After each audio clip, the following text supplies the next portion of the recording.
우리 한 절씩 교독합니다. 참빛 곧 세상에 와서 각 사람에게 비추는 빛이 있었나니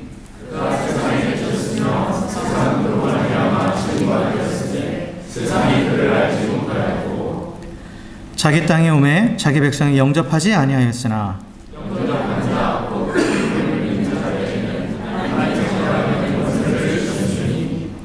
이는 혈통으로나 육정으로나 사람의 뜻으로 나지 아니하고 오직 하나님께로부터 난 자들이니라.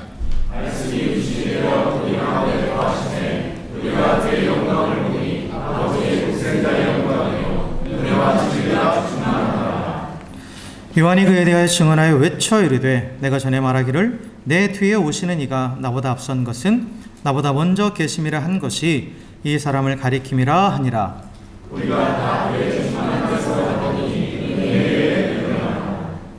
율법은 모세로 말미암아 주어진 것이요 은혜와 진리는 예수 그리스도로 말미암아 온 것이라.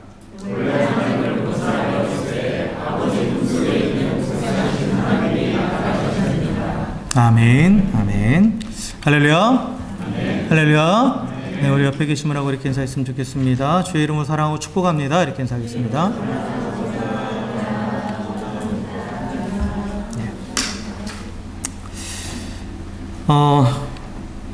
오늘부터 이제 대림절이 시작되죠. 오늘 이제 대림절 첫 번째 주일입니다.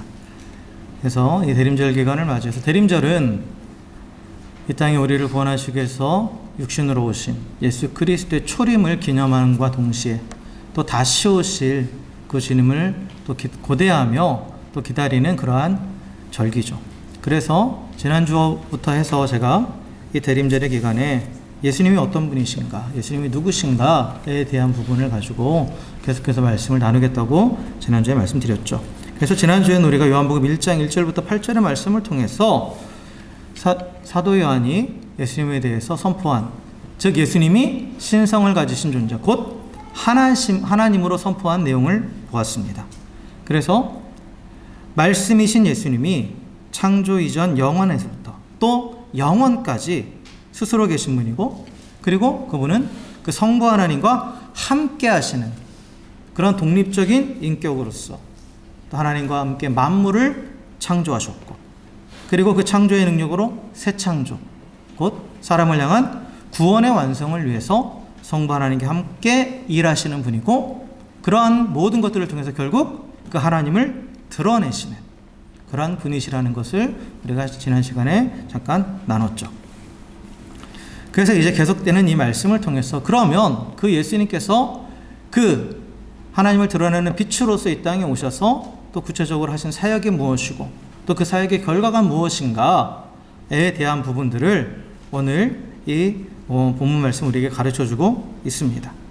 그래서 이 9절에 보면 참빛 곧 세상에 와서 각 사람에게 비추는 빛이 있었나니 라고 이렇게 얘기하고 있죠.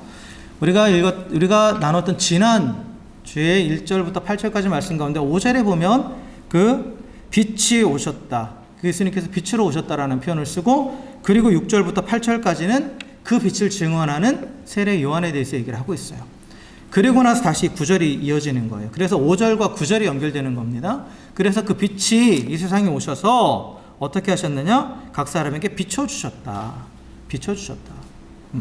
그러니까 빛을 비추는 것, 이게 예수님의 사역이다 라는 거예요. 예수님의 사역이다. 그래서 이 빛에 대해 설명하면서 창세기와 연결지어서 말씀드릴 때 창조의 원리에 대해서 말씀드렸죠. 그래서 창세기에서 창조의 시작은 빛이 있으므로, 빛이 있으므로 창조가 시작된 거죠. 그래서 하나님께서 혼돈과 공허한 그 공간에 빛을 비추심으로써 질서를 세우신, 그리고 그 질서를 세우신 그곳에 생명과 존재를 창조하셔서 충만하게 채우시는 게 바로 창조의 원리라고 그랬죠. 그래서 이 빛이 창조의 시작이고 빛으로 인해서 모든 것들이 창조된 거예요. 그렇죠?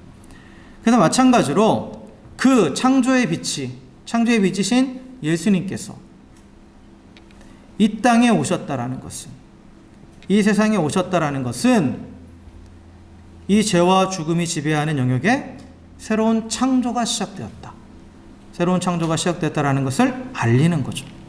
알리는 거예요. 그래서 그 빛으로 오신 예수님, 그분의 새로운 창조로 인해서 사망의 어둠 가운데 있는 사람들이 새로운 생명, 그 영원한 생명을 얻게 되는 겁니다. 그래서 결국 하나님의 구원 사역은 새로운 생명을 주시는 새 창조이고, 그리고 이 새 창조를 위해서 예수님은 빛으로 이 땅에 오셔서 모든 사람들에게 비춰주신 거예요. 그럼으로써 하나님이 어떤 분인지도 보여주시고, 또한 죄가 무엇인지, 그리고 이 죄를 구원하는 것이, 죄를 해결하는 방법이 무엇인지를 예수님께서 다 보여주시죠. 그리고 스스로가 또한 그 죄를 해결하기 위한 제물이 되시죠.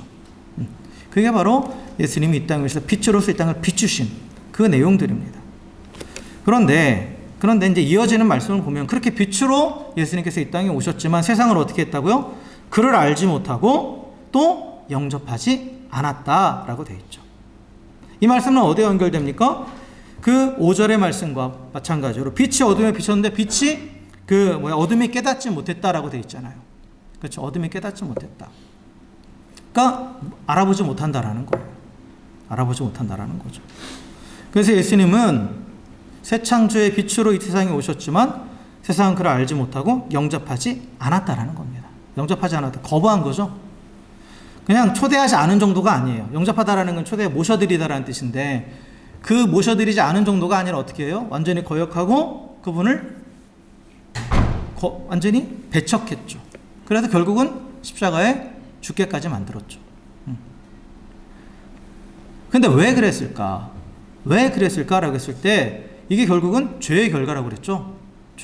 죄라는 게 뭐라고 했습니까? 성경이 말하는 죄의 개념은 단순히 뭔가 도덕적으로 잘못하는 게 아니에요. 죄의 결과는 하나님을 등지는 겁니다. 죄는, 성경이 정의하는 죄의 의미는 하나님을 거부하고 내가 하나님이 되고 하나님이 없다 하는 것, 그게 바로 죄예요. 그러니까 하나님을 떠나서 스스로 하나님이 되는 거예요. 그래서 어둠 가운데 있는 자들은 자신을 보지 못해요. 그죠? 그러니까 내가 죄인인지 몰라요. 내가 죄인인지 모릅니다. 그래서 이 어둠 가운데 있다는 건 철저한 무능과 무지를 의미해요. 아무것도 모른다는 거예요. 죄라는 것은 언제 깨달아지느냐? 하나님을 보면 깨달아지는 거예요. 좀 전에 죄의 정의 말씀드렸죠. 죄는 단순히 내가 뭔가 잘못하는 게 아니에요. 그것은 어떤 죄의 행위일 뿐이고, 근본적으로 왜 우리가 그런 행위들을 하느냐? 그것은 내가 그 하나님으로부터 단절되어 있기 때문이에요. 하나님을 인정하지 않기 때문이에요. 그래서 그게 죄라는 거, 우리가 죄인이라는 사실을 깨닫는 건 뭐로부터 시작되느냐? 하나님에 대한 인식으로부터 시작되는 거예요. 빛이 비쳐야 내 상태가 드러나는 거 아니에요. 빛이 비쳐야. 그러니까 하나님에 대한 인식이 없으면 죄인임을 모르는 거예요. 그래서 죄는 하나님에 대한 그 무지, 그리고 전적으로 그 하나님을 거부하게 하는 그러한 힘을 가지고 있어요. 그래서 이 죄인인 인간은 죄가 무엇인지 모르는 상태이기 때문에 구원하러 오신 그 주님 앞에 구원자 자체를 인정하지 않는 거죠. 왜요? 내가 죄인이 아닌데. 내가 왜 구원받아야 돼? 왜 나를 죄인이라고 그래? 이렇게 되는 거죠. 그래서 자신이 흉악한 죄인 사실도 모르고, 하나님의 영원한 진노가 있다는 것도 모르고, 영원한 죽음을 향해 가고 있음도 알지 못하니까, 거기서 내가 너를 건져주겠다고 오셨는데 그걸 거부하는 거예요. 그걸 거부하는 겁니다. 그래서 전도하다 보면 그런 분들이 계세요. 당신은 죄인입니다 라고 했어요. 내가 왜 죄인이에요? 일반적인 죄의 개념을 대입해서 나는 누군가에게 해를 끼친 적도 없고 나름대로 또 착한 일도 많이 했고 성실하게 살았는데 내가 왜 죄인이냐고. 그런 사람들은 구원의 필요성을 절대 못 느끼는 거예요. 그러니까 복음을 거부하는 거죠. 근데 하나님에 대한 인식이 그 안에 들어갔을 때, 그래서 그 하나님 앞에서 나 자신을 봤을 때 내가 그 하나님을 거역한 죄인이라는 것이 깨달아지는 것이고, 그 빛이 비칠 때, 그럴 때 또한 구원자 앞에 내가 나를 전적으로 의지하게 되는 거예요. 그래서 우리가 전도할 때도 보면 그냥 당신이 죄인입니다, 예수 믿고 구원받으세요 이렇게만 하는 것이 아니라 왜 죄인인지, 그리고 하나님이 어떤 분인지를 다 설명하게 돼 있어요. 어쨌든 간에 인간은 스스로 죄인임을 인정하지 않습니다. 죄인임을 몰라요. 모릅니다. 그러니까 구세주를 거부하는 거예요. 구세주를 거부하는 겁니다. 그럼에도 불구하고, 이러한 거절에도 불구하고 예수님은 찾아오신 거예요. 하나님은 구원자를 보내주신 겁니다. 그것도 똑같은 인간의 몸으로, 똑같은 육신으로 보내주신 겁니다. 그래서 완전한 구원의 문을 열어주셨죠. 새 생명을 주시는 구원의 문을 열어주셨습니다. 거절할 것을 알면서도 보내주는, 그리고 예수님도 거절할 것을 알면서도 기꺼이 찾아오시는, 그게 바로 하나님의 사랑이죠. 하나님의 사랑이에요. 환영하는 곳을 찾아가는 것, 그건 누구나 할 수 있죠. 근데 거절할 것을 이미 아시면서도, 그리고 결과도 다 아시죠. 어떻게 할 것인지 이미 다 알고 계세요. 이미 다 죽음도 예언하셨으니까. 그럼에도 불구하고 죄인들을 사랑하시기 때문에. 그리고 예수님도 항상 그 말씀하시잖아요. 저들이 알지 못해서 저런다. 모르니까 저러는 거라고. 그러시면서 찾아오신 그 하나님, 그리고 육신을 입고 오신 예수님, 그게 바로 하나님의 지극히 크신 사랑을 나타내 주는 겁니다. 그래서 예수님께서는 그 하나님의 사랑으로 인해서 어쨌든 간에 거절하고 거부하는 이 땅 가운데 오신 거예요. 육신으로 이 땅에 오셨습니다. 그래서 구원의 문을 열어주셨죠. 구원의 문을 열어주셨어요. 그래서 예수님으로 인해서 구원의 문이 활짝 열렸습니다. 그 사역을 우리가 뭐라고 합니까? 구속이라고 말해요. 구속. 즉 구원이라는 것은 죄에서 우리를 건져내는 거예요. 그래서 죄에서 죽을 수밖에 없는 우리를 건져내셔서 의롭게 하시고 영원한 생명을 주는 것, 그게 바로 구원이에요. 그게 바로 구원인데, 그래서 예수님께서 그 구원의 문이 되어 주셨습니다. 그래서 구원의 문이 되시기 위해서 반드시 해결해야 될 게 바로 죄의 문제잖아요. 죄의 문제, 즉 하나님을 거역한 죄, 하나님을 배반한 죄, 하나님을 하나님을 인정하지 않고 내가 하나님이 되어버린 그 죄를 해결해야 되시는데, 그 죄에 대한 값은 죽음이죠. 죽음이에요. 성경은 그것이 분명히 사망이라고 말하고 있습니다. 그래서 예수님께서 죽으신 거예요.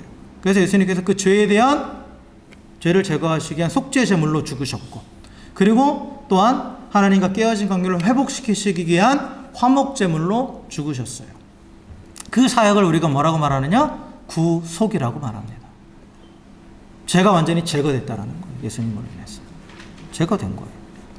이렇게 해서 예수님은 구원의 문을 활짝 열어놓으신 거예요. 그래서 예수님의 구속의 사역은 믿는 자에게 뿐만 아니라 믿지 않는 모든 자에게도 이미 다 주어진 사실이에요.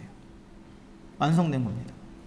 그리고 오고 오는 모든 세대에 이르기까지 완성된 거예요. 그래서 구원의 문은 그렇게 열린 거예요. 예수님의 구속의 사역으로 인해서. 그런데 구원받는 자는 어떤 사람이에요? 얘기하죠. 12절에 보면 영접하는 자, 곧 그 이름을 믿는 자들에게는 하나님의 자녀가 되는 권세를 주셨다라고 말하죠. 구원이라는 것은 두 가지 요소가 있어야 된다고 말했어요. 첫째는 뭐냐면 죄의 문제를 해결하시는 구속의 사역이 있어야 되는 거예요. 두 번째는 뭐냐? 이 구속의 사역을 나의 것으로 받아들이는 믿음이 있어야 되는 거예요. 좀 전에도 말씀드렸지만 예수님의 구속의 사역은 모든 인류를 위한 거예요. 모든 인류를 위한 구원의 문을 열렸어요. 그런데 그 문으로 들어가는 사람이 있고 들어가지 않는 사람이 있죠. 끝까지. 그 문으로 들어가는 비결은 뭐냐? 믿음이에요. 믿음. 그래서 여기서 믿음이 뭐냐? 영접하는 것이다. 예수님을 모셔드리는 것이다. 그리고 그 이름을 믿는 것이다 라는 거죠. 그래서 예수님을 영접한다, 모셔드린다, 인정한다. 뭘로? 나의 주와 그리스도로. 나의 주와 그리스도로 인정한다라는 거. 그리스도라는 것은 메시아잖아요. 구원자잖아요. 한마디로 말하면 우리가 흔히 쓰는 표현이 구세주로 인정한다라는 거예요. 구세주로. 그래서 예수님을 구세주로 인정한다라는 건 뭐냐? 예수님께서 하신 그 구속의 사역, 십자가에서 이루신, 십자가에서 대속물이 되셔서 나의 죄를 제거하시고 하나님과 화목하게 하신 그 구속의 사역을 전적으로 동의하고 그것을 확신하고 전적으로 의지하는, 그것이 예수님을 영접하는 것이고 그의 이름을 믿는 거예요. 이 믿음이 있을 때 뭐가 이루어져요? 구원이 일어나는 거예요. 구원의 은혜가 임하는 거예요. 구원의 은혜가 임합니다. 하나님께서 예수님을 통해서 이미 열어놓으신 그 구원의 문에 들어가게 되는 거예요. 들어가게 되는 겁니다. 그리고 나서 그 구원의 문에 들어가면 그 결과는 뭐가 된다? 하나님의 자녀가 된다는 거죠. 하나님의 자녀가 된다. 그래서 예수님을 영접한다, 예수님을 믿는다라는 것은 단순히 지적인 동의로만 끝나는 게 아니에요. 예수님을 나와 관계를 설정하는 거예요. 나와 전혀 상관없는, 그래 예수님이 좋은 분이야, 예수님은 그냥 메시아, 이게 아니라 예수님이 나의 구주라는 거예요. 나의 구주. 나의 죄를 위해서 돌아가셨다라는 거예요. 십자가에 달려 죽으셨다라는 거예요. 나의 죄를 다 해결하셨다라는 거예요. 그래서 나와 인격적인 관계를 설정하는 것이 믿음입니다. 그래서 그분은 전적으로 내가 삶으로 의지하는 것. 그게 온전한 믿음이고, 그리고 그 믿음을 통해서 우리가 구원받고 구원의 결과 하나님의 자녀가 된다는 거죠. 자, 그런데 우리가 여기서 한 가지 또 주목해야 될 게 뭐가 있냐면 11절에서 이렇게 말씀하고 있죠. 자기 땅에 오매 자기 백성이 영접하지 아니하였으나 하고, 이제 반대로 영접하는 자 곧 그 이름을 믿는 자들에게는 하나님의 자녀가 되는 권세를 주셨다라고 그렇게 말해요. 좀 문장이 조금 어색하지 않아요? 뭐 어색해요. 그냥 넘어가지. 자, 어색한 게 좀 있어요. 뭐냐면 11절에서는 자기 백성이 영접하지 않았다는 표현이 나와요. 우리를, 그러니까 죄인들을 하나님의 백성으로 표현하고 있죠. 그런데 그 백성들이 영접하지 않았어요. 예수님을.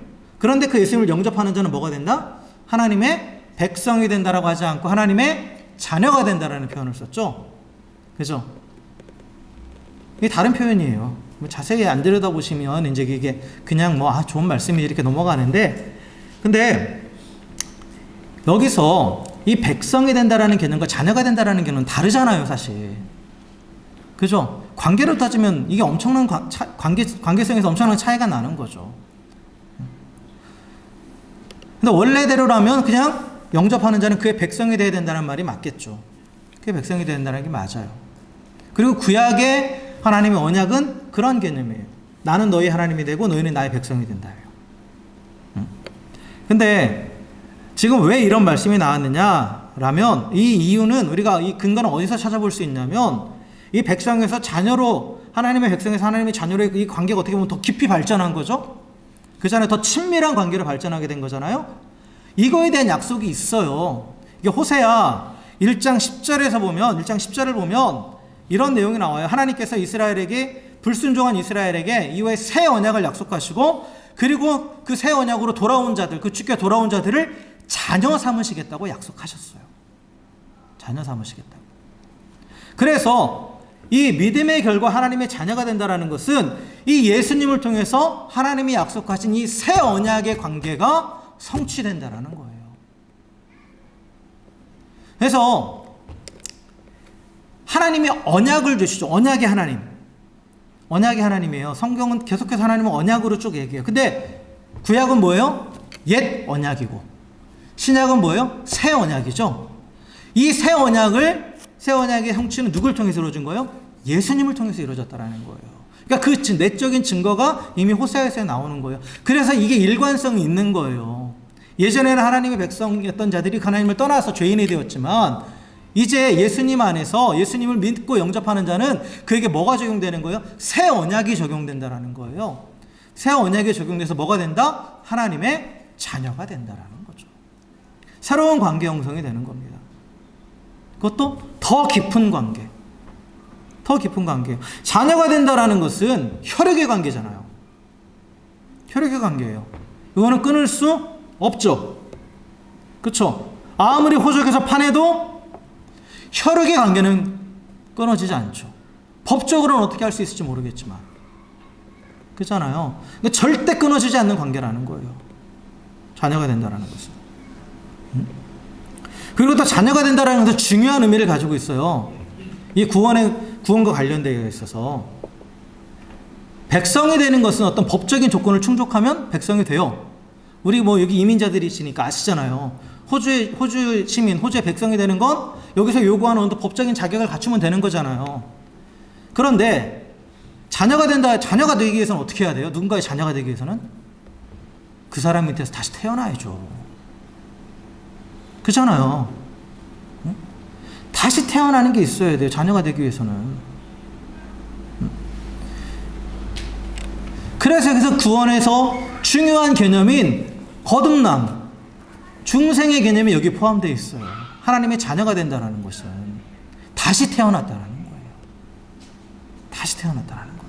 다시 이 하나님의 백성으로 돌아간 게 아니라 구원이라는, 예수님으로 인한 구원이란 단순한 회복이 아니라 분명히 말씀드렸죠? 단절되고 새로운 출발이라고. 그래서 옛사람은 죽고 다시 태어난 것이라. 하나님의 자녀로 다시 태어났다라는 이 거듭남의 의미를 가지고 있습니다. 그래서 우리가 탄생에는 두 가지 탄생이 있잖아요. 육신의 부모로부터 태어나는 그 육신적인 탄생이 있고, 그리고 성경에서 우리가 말하는 중생, 거듭남, 영적인 다시 태어남, 그것이 있죠. 그래서 이 거듭난다라는 것이 이 뒤에서 설명을 하잖아요. 13절에 혈통이나 육정으로나 사람의 뜻으로 나지 않고 하나님께로부터 난 것이다. 그래서 하나님에게 다시 태어난 자다. 영적으로. 이게 바로 하나님의 자녀가 되는 것이다. 그리고 이게 구원의 결과다. 결국은 새로운 사람이 되었다라는 거예요. 완전히 새로운 사람이 되었다라는 거죠. 그래서 구원은 예수 그리스도 안에서 주님의 은혜와 능력으로 거듭나서 새 생명을 얻는, 다시 태어나는 새 생명을 얻는 새 창조를 경험하는 것이고, 그리고 하나님이 약속하신 그 새 언약 관계 안에서 이제는 뭐예요? 나는 너의 아버지고 너는 나의 자녀다 라는 이 새 언약 관계에서 함께 살아가게 되는 것이 바로 구원의 의미입니다. 이를 위해서 예수님이 이 땅에 오신 거예요. 그리고 또 이제 자녀가 되면 백성이 누리지 못하는 권리가 있습니다. 물론 백성도 부분적으로 누리는 거지만, 그러나 자녀는 분명히 누릴 수 있는, 부모로부터 누릴 수 있는 권리가 있죠. 그게 뭐예요? 나의 필요를 구할 수 있는 천국권이 있어요. 그렇죠? 그럼 어느 자녀가 부모님 해가지고 너무 미안하고 죄송하고 송구스러운데 저 학비를 좀 내주세요. 너무 미안하고 죄송하고 송구스러운데 옷 좀 사주세요. 그렇게 하는 자녀가 어디 있어요? 당당하게 와가지고 나 이거 사줘. 남들은 다 주는데 왜 나는 왜 안 해줘? 막 이러면서, 그러면 이제 내가 너한테 빚졌니? 이렇게 나오지만, 응? 당당하게 구하죠. 왜요? 부모 자녀니까. 부모고 자녀니까 청구할 수 있는 권리가 있어요. 그리고 또한 보호받을 권리가 있죠. 그렇잖아요. 모든 부모들은 자녀를 보호해야 될 권리가 있어요. 자녀가 부모를 어떻게 보호해요? 자기 목숨을 내던져서 보호하죠. 그렇잖아요.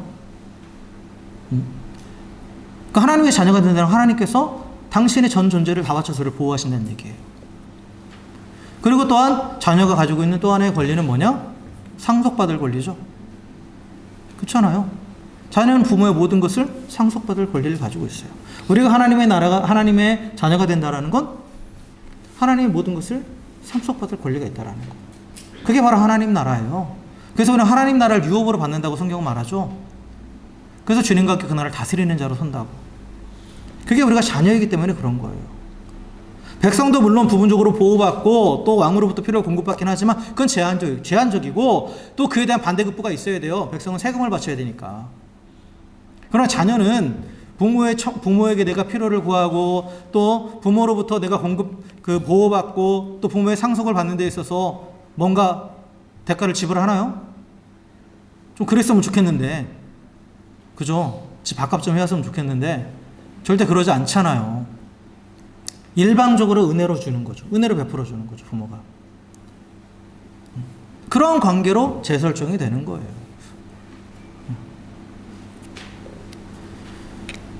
그래서 예수 그리스도로 인해서 예수님께서 하신 그 구속의 사역을 전적으로 받아들이는 그러한 자는 이제 새 언약 안에서 하나님의 자녀가 되었고, 그 자녀가 되었으므로 이제 마음껏 하나님 앞에 구하고 보호받고 또 그 하나님의 나라를 누릴 수 있는 그러한 권리가 발생한 겁니다. 이건 이미 우리 가운데 주어진 거예요. 그래서 우리는 하나님 앞에 기도할 수 있는 거예요. 하나님의 도우심을 구할 수 있고 보호하심을 구할 수 있는 거예요.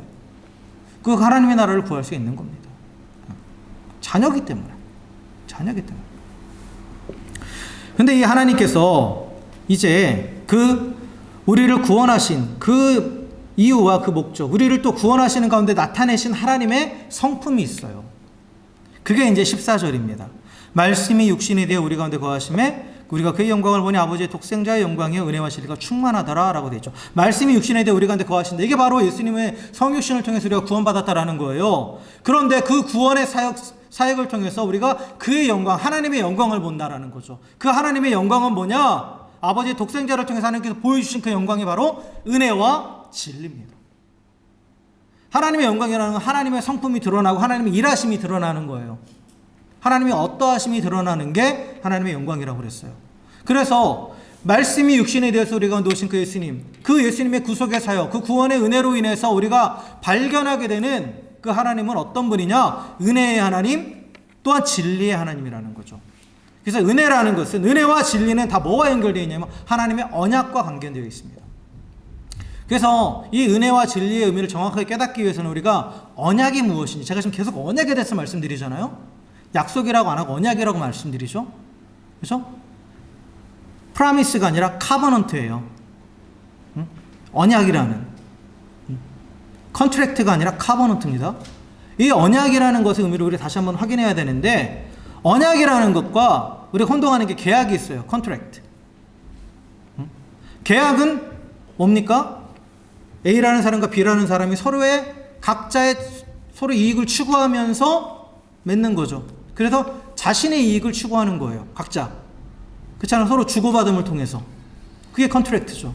그게 계약이에요. 언약은 그게 아니에요. 주고받는 관계가 아니에요. A라는 사람이 내가 B라는 사람에게 내가 너와 언약을 맺자라고 했다면 A가 B에게 전적으로 헌신하는 거예요. 이게 언약입니다. 일방적으로 베풀어 주는 거예요. 일방적으로. 하나님은 우리와 관계를 어떻게 맺으시느냐? 언약으로 맺으시는 거예요. 언약 관계. 처음부터 하나님은 계속해서 인간을 만드시면서부터 계속해서 언약을 주셨어요. 그리고 성경에는 여러 가지 언약들이 나와요. 노아와 맺은 언약, 아브라함과 맺은 언약, 다윗의 언약, 여러 가지 언약들이 기록되어 있죠. 근데 그 내용들 자세히 들여다보세요. 하나님 일방적으로 주시겠다예요. 하나님 일방적으로 주시겠답니다. 근데 여기서 사람들 혼동하는 게 있어요. 아니, 하나님께서 근데 언약을 주시고 율법도 주셨잖아요.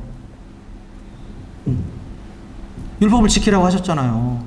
그럼 이거는 일방적인 하나님께서 베푸신다라는 게 계약 아니에요? 라고 생각할 수 있는데, 율법은요, 하나님께서 네가 이 율법을 지키면 내가 이 언약을 지켜줄게, 이게 아니에요. 언약에 대한 대가로 율법을 지켜라, 이게 아닙니다. 율법을 지키는 것은 하나님께 하등의 이익이 없어요. 그렇죠? 내가 율법을 아무리 잘 지켜도 그게 하나님께는 어떠한 이익도 되지 않아요. 하나님은 그 자체로 완전하신 분이니까. 율법은 하나님의 언약 관계 안에 내가 어떻게 머물 수 있는가, 그리고 하나님이 약속하신 것들을 내가 어떻게 누릴 수 있는가, 그것이 무엇인가에 대해서 우리가 가르쳐 주는 게 율법이에요. 그래서 언약이 먼저 있고 율법이 따라오는 겁니다. 그래서 율법도 선물이에요. 엄밀히 말하면 율법도 선물입니다. 그 하나님의 언약을 하신 그 약속을 누릴 수 있는.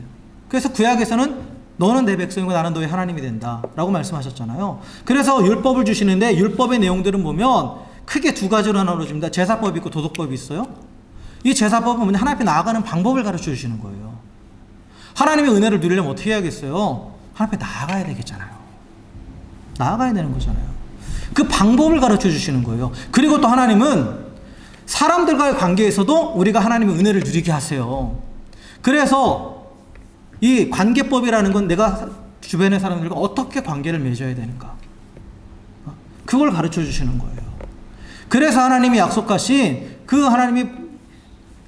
놀라운 은혜들을 그 안에 거하면서 어떻게 풍성히 누릴 수 있는가를 가르쳐 주는 게 율법입니다. 그리고 또한 율법의 또 다른 작용은 뭐냐? 그럼 내가 하나님의 언약 안에서 얼마나 벗어나 있는지를 깨닫게 해주는 게 율법이죠. 언약의 대가로 율법을 요구하신 게 아니에요, 하나님이. 그 하나님이 일방적으로 베풀어 주시는 겁니다. 그래서 이 언약의 베이스가 되는, 기초가 되는 하나님의 성품이 뭐냐? 사랑이에요, 사랑. 사랑하니까 일방적으로 베푸는 것. 그걸 뭐라고 표현하죠?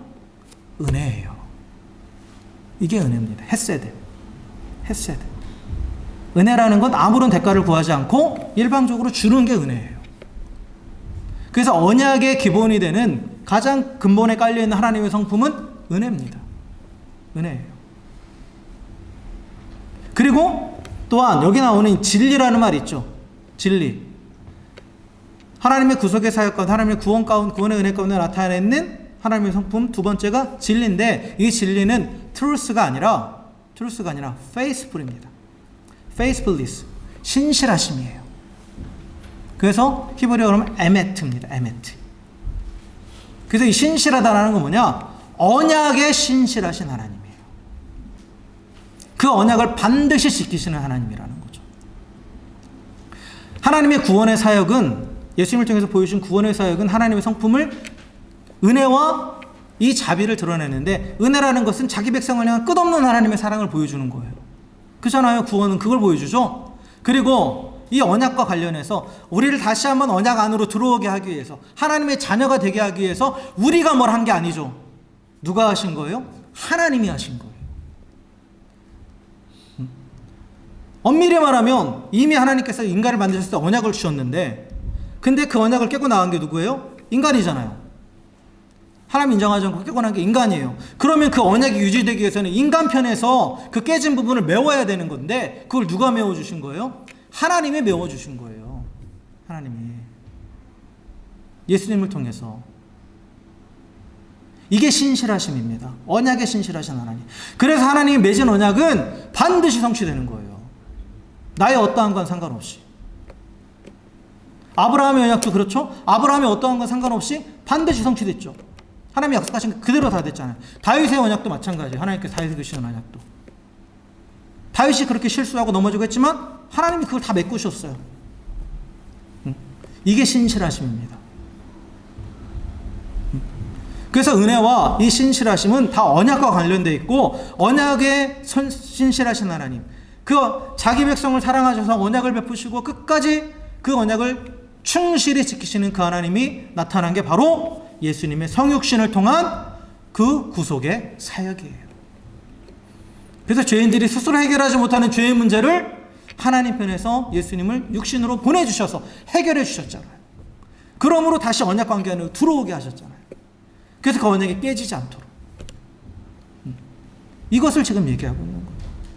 이것을 지금 얘기하고 있습니다. 그래서 이것이 바로 은혜 위의 은혜다. 우리가 다 그 충만한 데서 받으니 이것이 은혜 위의 은혜다 라는 그런 표현을 쓰고 있죠. 그러면서 율법과 또 예수님에 대해서 얘기를 해요. 아까도 말씀드렸지만 율법이라는 것은 우리가 하나님의 언약 안에 들어있게 해주게 하는, 어떻게 보면 가이드라인이라고 얘기했죠. 그래서 율법도 은혜예요. 하나님 우리에게 주신 선물이에요. 그런데 인간은 죄성을 가지고 있기 때문에, 이 죄성이 해결되지 않았기 때문에 율법을 온전히 지키지 못했죠. 그래서 아무리 하나님께서 언약을 주시고 율법을 주시고 그 안에 머물게 하셨어도 계속 튀어나왔단 말이에요. 인간은 그거를 지키지 못하고. 그래서 그래서 하나님께서 예수님을 육신으로 이 땅에 보내주셔서 그 죄의 문제를 해결하심으로 우리를 다시 그 은혜의 자리로 들어오게 하셨죠. 그렇죠? 은혜를 베푸신 거예요. 근데 여기까지만 하면 율법의 은혜와 별 차이는 없어요. 율법이 하는 역할이 뭐라고요? 우리를 그 은혜 안에 머물게 하는 거예요. 그걸 통해서. 그러니까 예수님께서 그걸 끌어왔다라는 걸로만 이해하면, 그러면 율법의 은혜와 별 차이가 없을 건데, 더 나아가서 은혜 위에 은혜다라는 건 충만한 은혜라는 거예요. 그 은혜에 더해진 은혜다.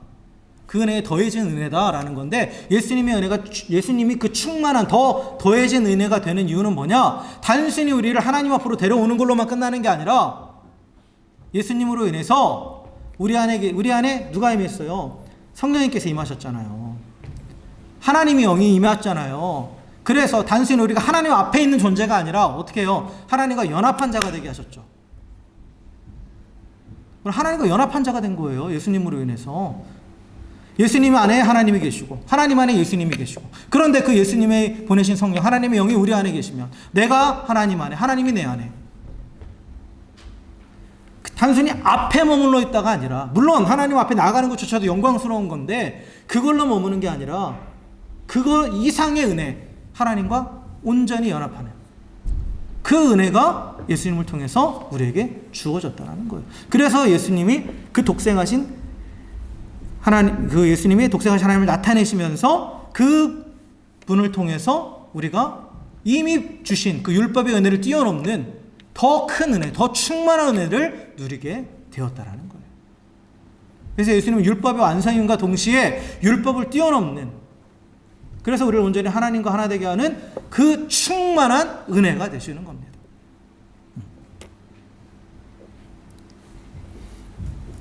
이를 위해서 예수님께서 이 땅에 오신 거예요. 이를 위해서. 그것도 육신을 입고. 육신을 입으신 이유도 인간으로서 율법을 다 지키셨죠. 예수님은 다 지키셨어요. 그리고 그 율법의 완성인 십자가까지 다 지셨어요. 그러므로 누구든지 그 안에 있으면 그 율법에, 예수님께서 그 율법을 완성하신 그것이 자신에게 그대로 오는 거예요. 그래서 더 이상 율법에 의해서 정죄받지 않는 거죠. 더 이상. 그래서 더 나아가서 어떻게 된다? 하나님과 연합하게 된다. 그래서 은혜 위에 은혜다. 은혜에 더해진 더 풍성한 은혜가 바로 예수 그리스도라는 거죠. 이 부분을 오늘 세례 요한이 분명하게, 사도 요한이 우리에게 참 빛으로 이 땅에 오신 주님, 그리고 육신을 입고 이 땅에 오신 주님으로 일어난 놀라운 구원의 역사, 구원의 의미를 가르쳐주고 있는 거예요. 그래서 우리는 이제 하나님과 연합한 자입니다. 연합한 자예요. 뗄래야 뗄 수 없는 존재입니다. 뗄래야 뗄 수 없는 존재예요. 그래서 그 하나님이 날마다 우리의 삶 가운데 함께 하셔서 우리를 보호하시고 또 우리 필요를 채워주시고 또 우리로 또한 장차 누릴 그 하나님의 나라, 유업을 누릴 그 하나님의 나라를 이 땅에서도 누리게 하시는 거예요. 그게 하나님의 자녀가 누리는 복입니다. 복이에요. 자, 말씀을 정리하겠습니다. 창세전부터 하나님께 함께 계셨던 그 말씀이 육신을 입어서 이 땅에 오셨습니다. 그래서 어두운 세상 가운데 빛으로 오셔서 하나님을 보여주시고 또 죽음 가운데 있는 자들에게 생명을 주셨습니다. 그래서 하나님의 아들이 사람이 되셔서 이 땅에 오셔서 죽으셨기 때문에 사람들은 생명을 얻고 또 하늘에 속한 하나님의 자녀가 되었습니다. 이것이 성육신을 통한 놀라운 구원의 은혜예요. 그리고 예수님께서 성육신 하셔서 우리의 구원자가 되신 이유는 하나님께서 조건 없이 사랑하시는 분으로서 은혜를 베푸시고 그리고 그 언약을 반드시 지키시는 신실한 분이시기 때문입니다. 그래서 이제 누구든지 이거 예수님을 구세주로 영접하기만 하면, 다시 말해서 예수님의 구속의 사역을 전적으로 믿고 의지하는, 신뢰하고 또한 전적으로 그것을 의지하는 믿음만 있으면 새 생명을 얻고 하나님의 자녀의 권세를 받았습니다. 그래서 이제 하나님 앞으로 나아가는 것뿐만 아니라 하나님과 연합하여서 날마다 그 하나님과 더 친밀한 교제를 누리면서 또 더 풍성한 은혜를 누리게 되었다라는 거죠. 사랑하는 성도 여러분, 우리는 그 예수님의 성육신으로 인해서 놀라운 구원의 은혜를 받아 사망에서 생명으로, 어둠에서 빛으로, 또한 이 세상에서 하나님의 나라로 옮겨진 자들인 줄 믿으시길 주의 이름으로 간절히 축원합니다. 그리고 이 자기 아들을 아끼지 않으시고 우리를 위해 기꺼이 제물이 되게 하신 그 하나님은 지금도 우리와 함께 하셔서, 그래서 전적으로 우리를 위해서 헌신하시면서 우리를 도우시고 보호하시고 인도하고 계심을 믿으시길 주의 이름으로 축원합니다. 그래서 그 일을 이루신 하나님을 기억하며 특별히 또한 이 대림절을 맞아서 이 구속의 사역을 이루시기 위해서 이 땅에 오신 그 예수님을 더 깊이 기억하고 또한 그 하나님의 사랑을 더 깊이 누리기 원하고, 그리고 그 하나님 앞에 감사할 수 있는 우리 모두가 되길 주의 이름으로 간절히 축원합니다. 그래서 이 성육신의 의미를 깨닫고 더욱더 풍성한 하나님의 은혜를 누리며 살아가며 또 더불어서 낮고 낮은 이 땅에 육신으로 오신 예수님을 본받아 또한 더욱더 낮은 자리로 찾아감으로 그 생명의 빛을 세상 가운데 전할 수 있는 우리 모두가 되기를 다시 한번 주의 이름으로 간절히 축원합니다. 함께 기도하겠습니다.